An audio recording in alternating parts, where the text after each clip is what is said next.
American National is proud to support No Ceiling, helping to tell the stories of professional women. American National is dedicated to providing paths for leadership and advancement through the Women's Forum, a group of female leaders who provide encouragement, mentorship, and advocacy for American National female employees. With 4 corporate locations in Galveston and League City, Texas, Albany, New York, and Springfield, Missouri, the opportunities for leadership advancement are vast. American National believes taking care of business starts with taking care of its employees. We found out that stuff really doesn't matter. That's not what is important. Shannon and I were alive. On April 30th, 2019, a devastating series of tornadoes ripped through the Ozarks. About 100 homes were damaged and several were destroyed. One home that was leveled was owned by today's guest, Susan Haralson. She's the co-founder and co-owner of Premier Home Heath Care and a local leader in Rotary.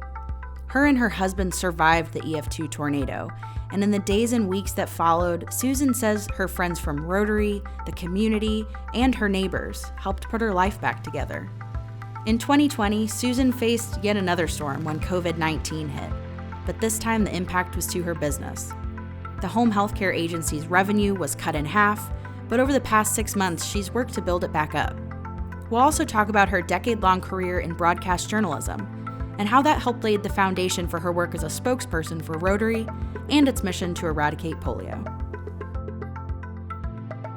From SBJ Podcasts, I'm Christine Temple, and this is No Ceiling, a show that goes in-depth with local women, sharing their journey to the top of their professions and the challenges and triumphs they faced along the way.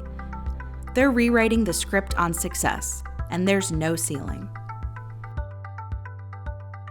Thank you so much for joining me, Susan. Thank you for having me. So I want to start with what I would assume is probably one of the most traumatic days, if not the most traumatic day of your life, which was last year on April 30th. You posted on Facebook very simply, "Our house is gone."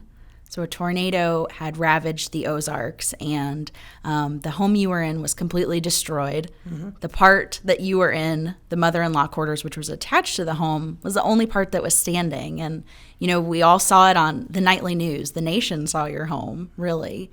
Let's go back to that day and just tell me, the moments before the storm hit, kind of what was going through your mind and how'd you end up where you did within your home? We usually...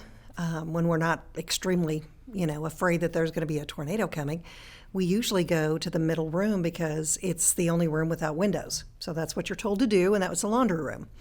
And I had been watching all afternoon. There were storms coming up from the south, several. And working in TV before, I saw the weathermen every day, so I picked up a lot. And when there's multiple storms coming your way, you get a little antsy. Mm-hmm. And I saw them keep coming, and they looked like they were building. So my husband had gone to Springfield to drop off my grandson, and he had just returned home. And I said, we need to keep an eye on this. So, of course, what does he do? He goes out and looks out the door. We heard the sirens, and I said, let's go. So most of the time he would give me some grief about going. That particular night he did not. So we ran over with my purse and a radio and our phones and got into the shelter, had to go across the pouring down rain and into the other garage into our F5 tornado shelter. We had been there maybe 5 minutes, and we thought, okay, well, I don't hear a whole lot, so it could be safe, but let's wait a few more minutes. And within 2 minutes, we heard the freight train. And as soon as I heard that, covering weather at times, I knew that was a tornado. So I grabbed my husband and I said, this could be it. So I love you, and let's just hang on. So it was over within 5 seconds. And we thought, okay, it wasn't here long, so it couldn't have done a whole lot of damage, but we'll stay in here for a little while. So 10 minutes later, the electricity's out, so we had to manually lift the garage door. And I don't know if I've ever screamed so loud in my life, and I think it was just shock to see it look like my house had been cut from the bottom and, just had disappeared. A lot of it had been in the backyard, which I didn't know. A lot had been in my pool, which I didn't know until the next day because it's dark. But the little family next door, that's the same thing, but he had 2 little children and a pregnant wife in a bathtub, and he was hanging on and keeping them from being torn away from their home. Mm-hmm. And he came over, and the only thing he wanted to know was, how are you? And it's like, you're the one with little children, how are you? Mm-hmm. So we went across to our neighbor's house across the street because he's the only house that looked like it was left standing in the area. Pouring down rain, and communication was horrible. Nobody could hear you. You couldn't call anybody on your cell phone. Cell phone were down. So that's when I turned to the Facebook and I said, my house is gone. That's the only reaction that I got from anybody. So the power of Facebook. Immediately people started calling me, coming over, so that was our night. Talk about, when you see the home, your reaction and the kind of grieving of sorts. I mean, you and your husband were safe, thank goodness, but all of your things, all of your personal items and even the big things, even your couch, and because all those things mean something. They make up your life, really. Right. I mean, what was that grieving process like for you? I think it wasn't really so much the stuff. There was a pair of overalls that my dad had passed 15, 18 years before. And there's a pair of overalls that I had in my closet because my son, when he was little, he used to wear it. And I wanted my grandson to be able to wear it when he was that age so we could take pictures. And it was gone. My dad's shotgun, gone. So the 2 things that I had left of him physically in this world were gone. And I think that's what hurt the most. Mm-hmm. The pictures, many of them got ruined, but we're able to keep a few. But, that we found out that stuff really doesn't matter. That's not what is important. Shannon and I were alive, and we actually pulled our cats out the next day. Oh, wow. Storming, raining. We thought, okay, either they ran off or they were blown away. Yeah. And I just had no hope. And one of my friends crawled through the mess and grabbed one. And then 2 hours later, my nephew went through and grabbed the other one. And it was just, they're our miracle kitties. So they're pretty special to us. So, you made that post on Facebook that your house is gone, and that's all you said, and that's all you put out there. What did that outpouring look like after that of people coming to support you? You mentioned some of the churches, but I mean, the people in Rotary kind of stand out to me, the stories that we heard after the fact. Yes. Who were some of the first people that came, and what did they help you with? Well, our current president, G.R. Stovall, he and our incoming president, Anthony, were there that night. They brought a trailer for us to, if there's anything we could pull out, and salvage. And wanted to know if there's anything else they could do. And they asked, of course, they said, well, we'll make sure that, everybody can bring you a meal. And I said, I won't be here, so please don't worry about it now. When we got moved into the other house, they filled my pantry. But that took about a month. So we stayed with my son. But like Doug Twigger, my buddy from Rotary, we had our Rotary meeting Wednesday mornings at 7 a.m. And right after that, because it was a Tuesday. So Wednesday morning, I had several Rotarians come out and just give me a hug. What can I do? And at that particular point, you don't know. What really can you do? But my insurance company was there, thank heavens, gave us some cash, and we just had people in the next few days coming and trying to literally pick through things that I might want. They were taking things out of the kitchen. They were, looking and pulled out a few sweaters and a lot of shoes, and we couldn't use them all, but they were, being so kind. I wasn't going to tell them, please don't. Mm-hmm. So the only thing was some of them were risking life and limb because some of the walls were still very unsteady, and some of them were leaning. And I'm like, please, please be safe. Yeah. So, but we were going to Hamburg, Germany for an RI convention within 3 days of when that happened. Already had our plane tickets, couldn't find our passports. They were laying on the kitchen table. So that was they asked, Salvation Army came in, and then a group of kids and said, what do you need? And I said, look for my passports. I didn't think there was any way possible. One of them was on the kitchen floor. They found it under some debris, and one was on the in the backyard. I thought, I can't imagine. I know. So within 3 days, we were in Germany. Yeah, everything worked out. We're sane for the most part. Now we have a brand new house, which everything in it is new because that was unavoidable. It's not home yet, though. I think it's going to get there after a while, but it's not quite home yet. And you rebuilt your home in the exact same location. Mm-hmm.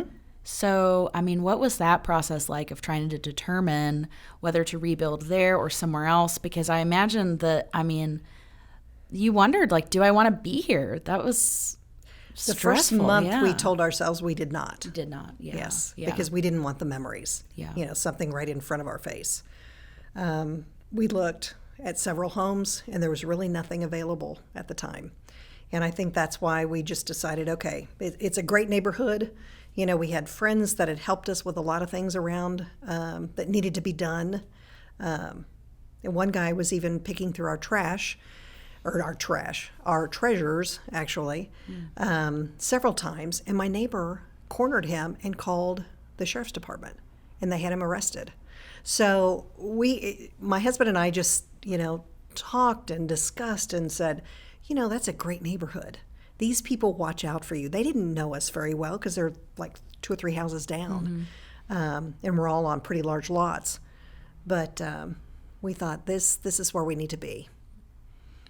So there were 2 things that I saw that you found, out of the rubble. One was a sign. So if you could tell me about that, and then also what you had etched on your foundation of your home, yes, that then was exposed. Talk about those 2 things because they speak to your faith and your outlook on life.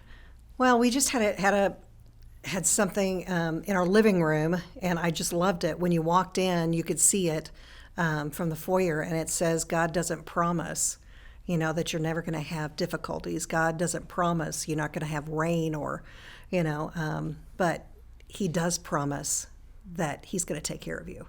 And that's what I live by. And it was so. We had so many people praying for us that we could feel it. It was just a relaxed feeling that I should have probably not felt that way at all. I should have been upset and crying and what I would have most of the time done because it was such a horrendous situation at the time. But I felt calm, and I knew that God would take care of us, and he did.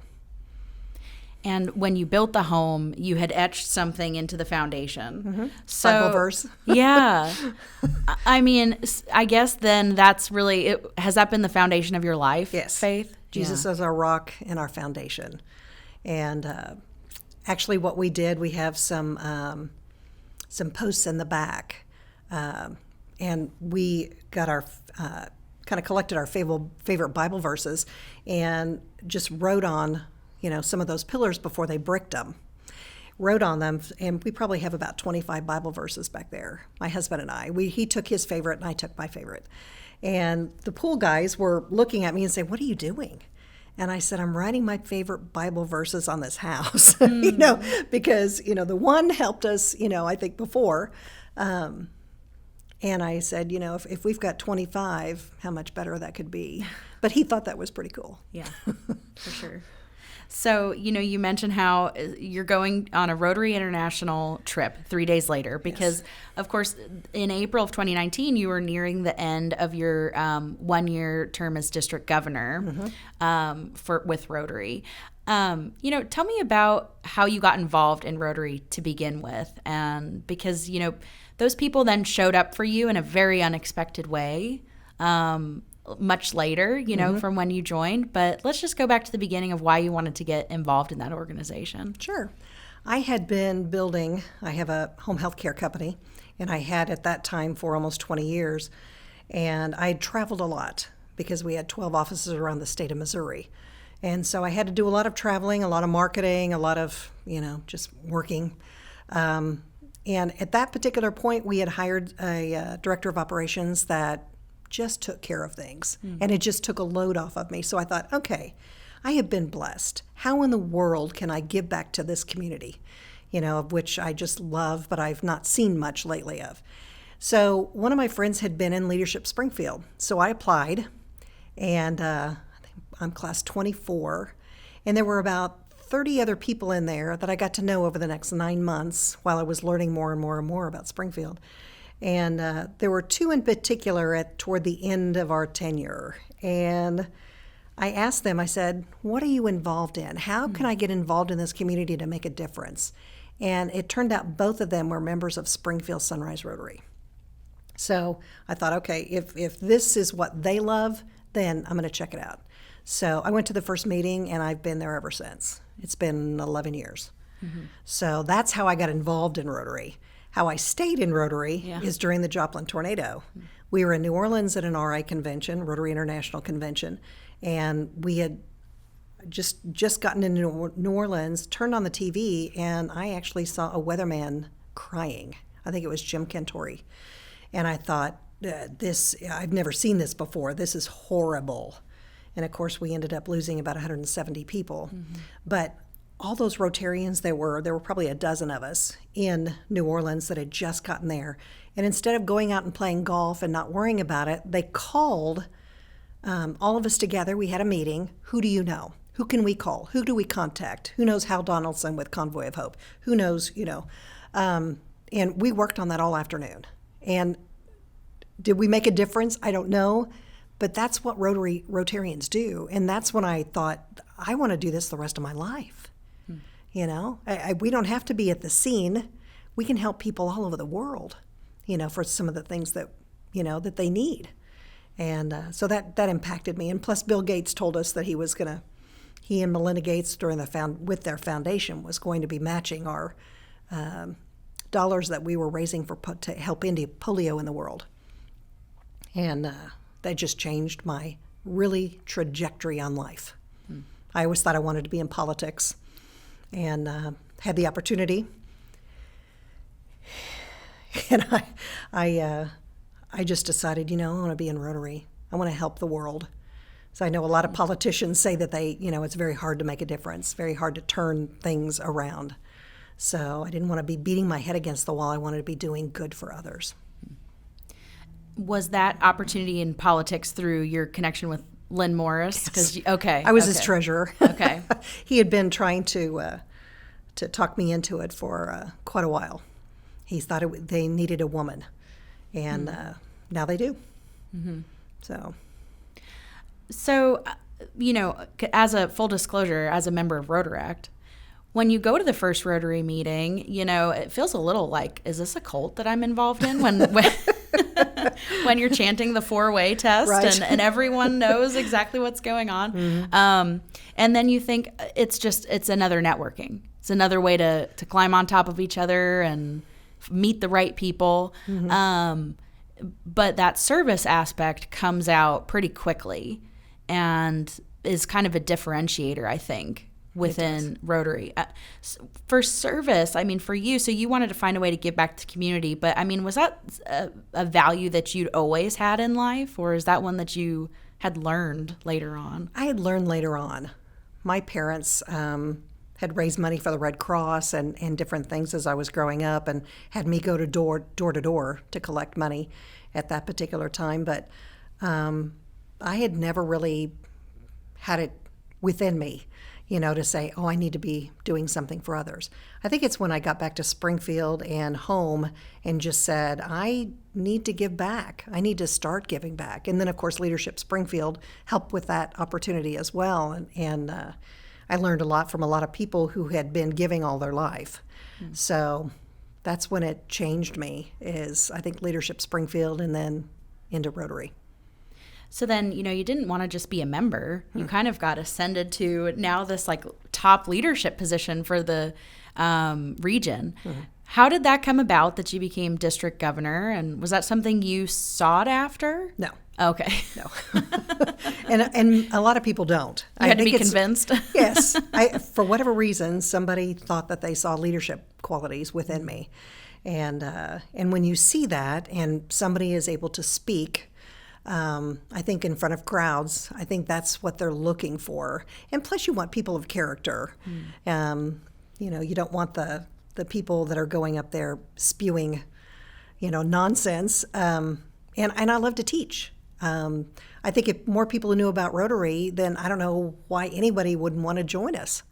We are the best service organization in the world, one of the oldest, and spent billions of dollars trying to eradicate polio, from the face of the earth, and have been working on that for 35 years, and we're going to get there.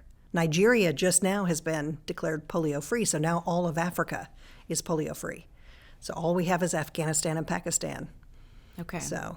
And when Rotary started with that effort, what did the disease of polio look like across this country? It had been eradicated in the United States because of massive polio vaccines. Last time we saw a case in the United States was 1979. So in the 80s, when we took this on, it had already been gone. So people were starting to forget. But there were still hundreds of thousands of cases out there. And what Rotary did was form a End Polio Now campaign and worked with the World Health Organization, the CDC, the Bill and Melinda Gates Foundation to raise money so that we could train people to go and give mass immunizations, because that's the only way you're going to kill a virus, or at least prevent the virus. In your travels and in your leadership, going to Rotary International conventions and connecting with other Rotary clubs, I wonder what that does for you as far as making this big world feel a little smaller, feeling a little bit more connected. Tell me about some of the opportunities you've had to connect with people in other countries and how that's changed maybe your outlook on life. We have, for the first time in 2018-19, because our year runs from July to July in Rotary, for the first time we had 4 district female governors. So we kind of formed an alliance because it had never happened before. And so we are working on a series called Empowering Women in Rotary. And we have people from Afghanistan. We have people from England. We have people from London, Panama, talking about their projects, through Zoom. So we have series that we're working on along with Rotary that are empowering women in Rotary. And I think that has led me probably to more people outside of the United States, plus the Rotary conventions. Being in Sao Paulo, Brazil, seeing the other side of the world, seeing Rio de Janeiro where the Olympics were going to be held, being able to go to Germany, to Hamburg, Toronto. You just see other cultures and you realize that, they have a few things that we don't, but there's not another country I'd rather live in. You mentioned that there's 4 female district governors. Women were not always allowed in Rotary. What did the demographics of Rotary look like when you got involved? Because there's even been a shift in this last decade, really. It has. I've been in Rotary for 11 years. Okay. And when I first went in, there were 5 women in my club and probably 50 guys. So it was a little overwhelming. Just got used to it because we were doing such good work, internationally and locally in our community. So I just kind of got used to it. But then we had more and more women join. We started reaching out to women. And now we have, I believe, 30 females in our club of 100. So, we're 30%. So it has gone up dramatically. And the club face and just the whole aura about our club has changed dramatically. And I think the men are enjoying it. I really do. We don't have men in our club that don't want women, because they see, what could happen when we have women in charge, actually. When we come back, Susan talks about her career in broadcast and how that eventually led to her buying the home health care agency she's run for nearly 30 years. Support for Season 1 of this podcast is provided by presenting sponsor American National Insurance. We'll be right back. Financial success? It's not just about money. It's knowing how to make the most of it. It helps to have your own banking expert who can offer guidance, new ideas, and smart solutions. At Great Southern Bank, you'll find that expertise along with a full-service team to handle all your personal and business banking needs. Learn what we can do for you at greatsouthernbank.com. Ranked a Forbes 2020 World's Best Bank by our customers. Thank you. Member FDIC. Springfield Business Journal has been the business authority for over 40 years. SBJ strives to provide the most relevant, timely, and accurate business news you need to make important decisions. Locally owned and operated, Springfield Business Journal helps businesses market themselves to other businesses. Since 75% of the readers are the owner, GM, or VP at the business, SBJ helps your business influence decision makers when it matters most. If you need to raise your profile when businesses are considering your category of service, make sure you are differentiating yourself by using the Springfield Business Journal. So, it's interesting how things in life prepare you for something and you don't even know. So with you being a district governor, your speaking was critical. You mentioned that, not only being able to state the facts, but to be charismatic and fun and lively. And that's kind of like how I describe you. But we go back all the way to college to where that started. So, talk about the path that you took right out of college, because you started in broadcast. Mm-hmm. Yeah. How did you start on that path? And of course it's changed and we'll get into that. But. Right. I had a speech class in college, and my professor looked at me and said, that was a pretty good speech, but, you didn't memorize it and you just read it. But he said, man, you're really good at reading. So I didn't get an A on that speech, but he was in charge of the radio station, KSOZ, which is an NPR affiliated radio station at S of O. And he said, why don't you try out? So there was a whole page of introductions for musical classical pieces, which I'm from Ozarks, Missouri. Didn't have a whole lot of background within classical music, right? So I got to learn Mstislav Rostropovich. And he was a violinist, and it took me probably a week to be able to get that pronounced down to where I could really remember it. But having had 3 years in the radio station opened my eyes to, other parts of the world, other mediums, and then came straight out of college and went to KTTS, news reporting, hard news reporting at that time. And then within a week, I had KWTO, which was Rock 99 at the time, come and say, I want you on morning drive. So I made the change because they wanted me to work at 2 a.m. at KTTS versus 6 a.m. Having a child and still going to college a little bit. So I took the 6 a.m. So morning drive, and I had 99 seconds to get everything out that was happening that day. So I learned to speak and speak very quickly. Mm-hmm. So and then I went a few years later. I went to TV and worked with Tom Mast and Jerry Jacob and Melissa Ward, and it was an incredible experience, but TV was not my gig. I loved radio, but TV was, you had to be on all the time and be at crime scenes and be able to comprehend and talk. And, I loved radio because I just wrote it, ahead of time and got to read it. But TV was not my fun, mainly because they had me on call 24/7. If there was anything in the middle of the night, I was there. A shootout, anything. So I was tired. I worked in TV for 1.5 years and then decided to buy a home care agency. Yeah, that's quite a big jump. It is. So, how did you make that choice, and kind of what were how did the stars align that worked out?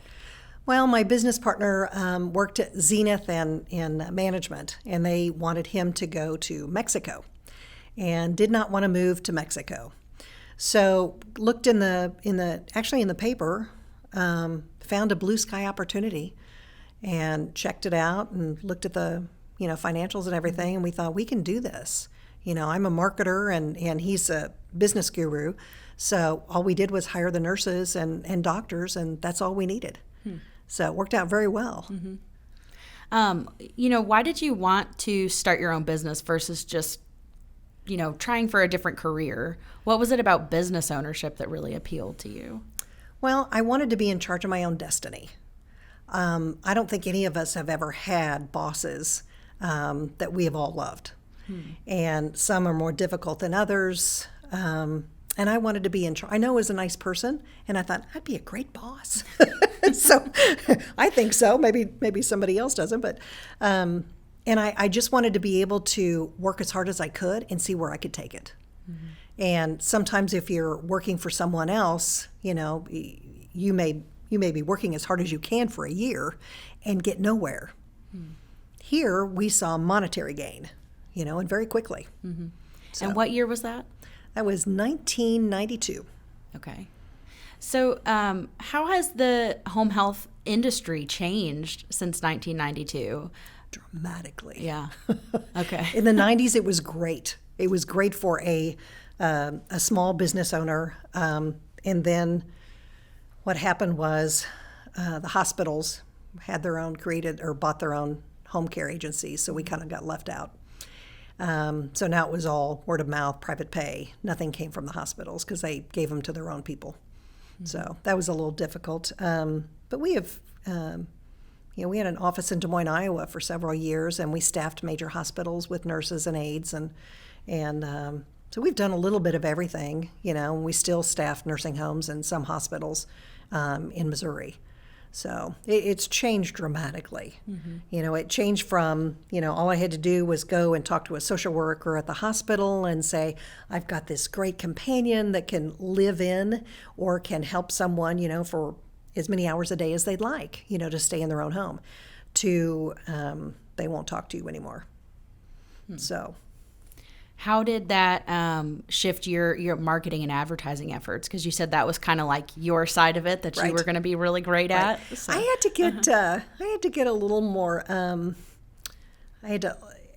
More in depth, I guess. Had to really start thinking about it, make relationships. And then still I made relationships with doctors, and then some of the hospitals would still get onto them. It's like, why are you referring to Premier Home Health when we have one?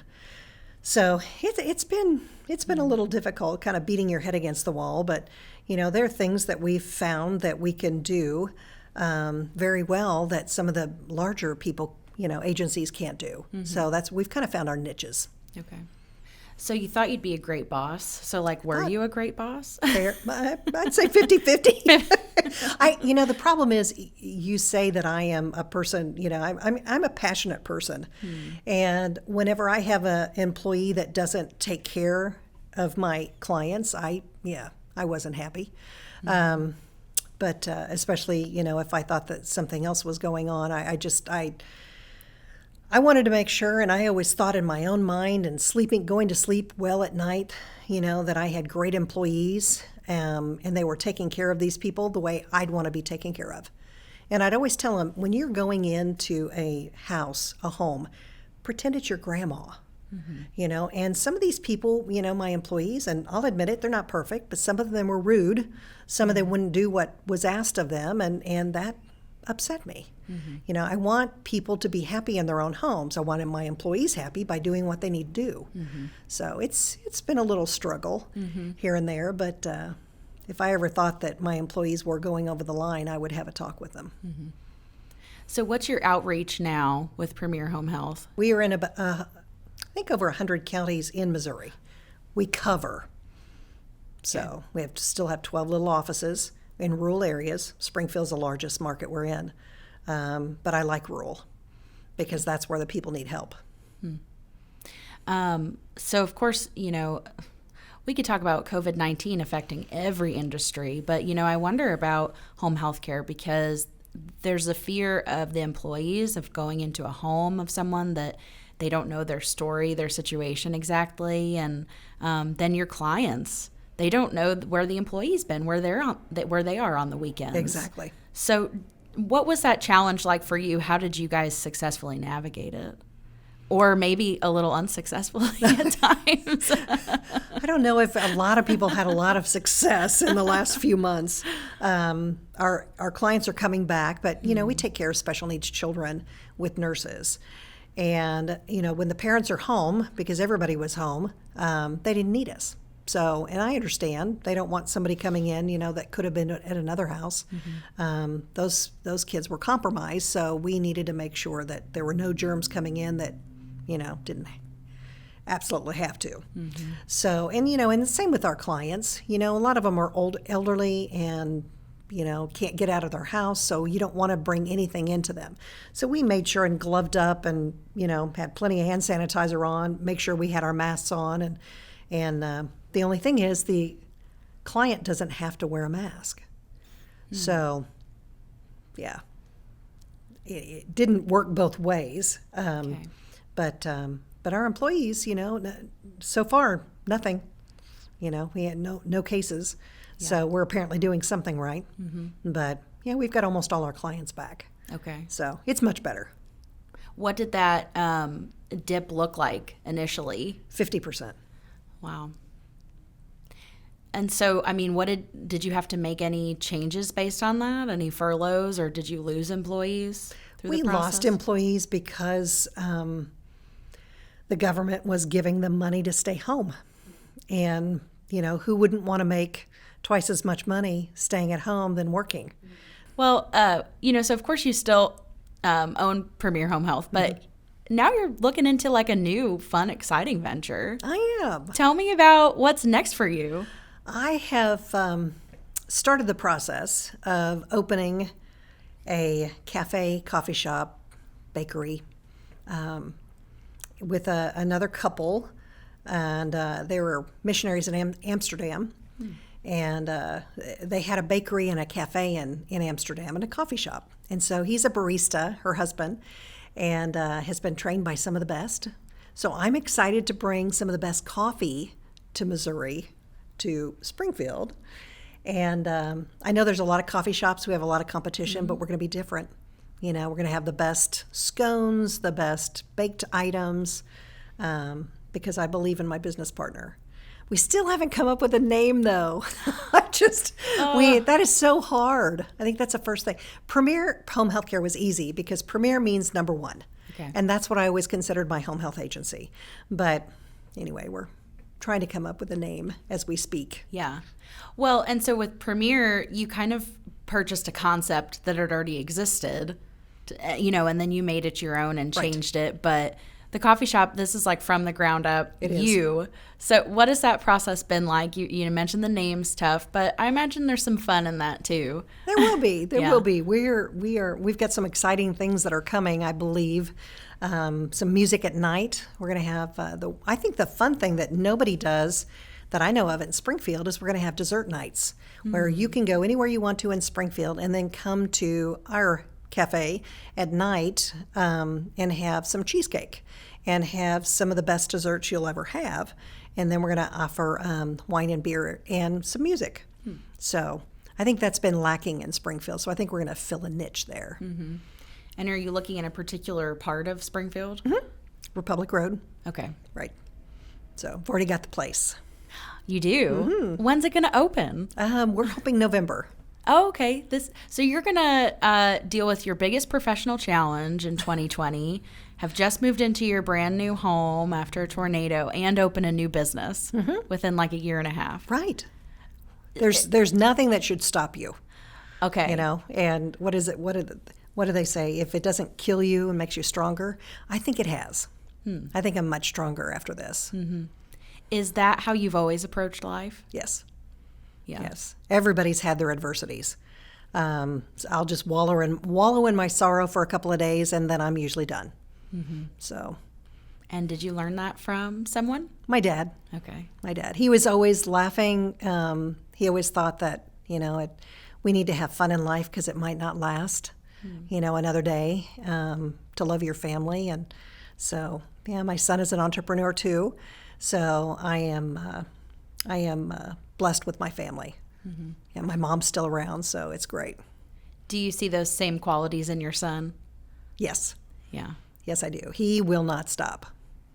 So he works 6 days a week and does not want to, I think, stop for anything. What did that mean for you when you saw your son kind of take on those qualities that marked your life? Extremely proud.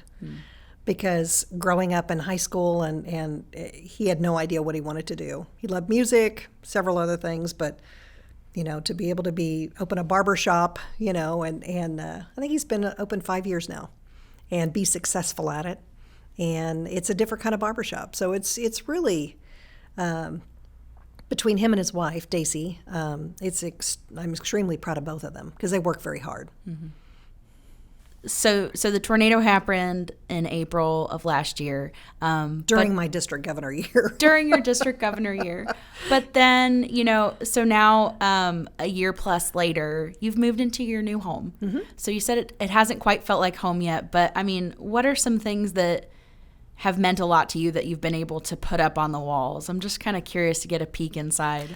Well, I have my little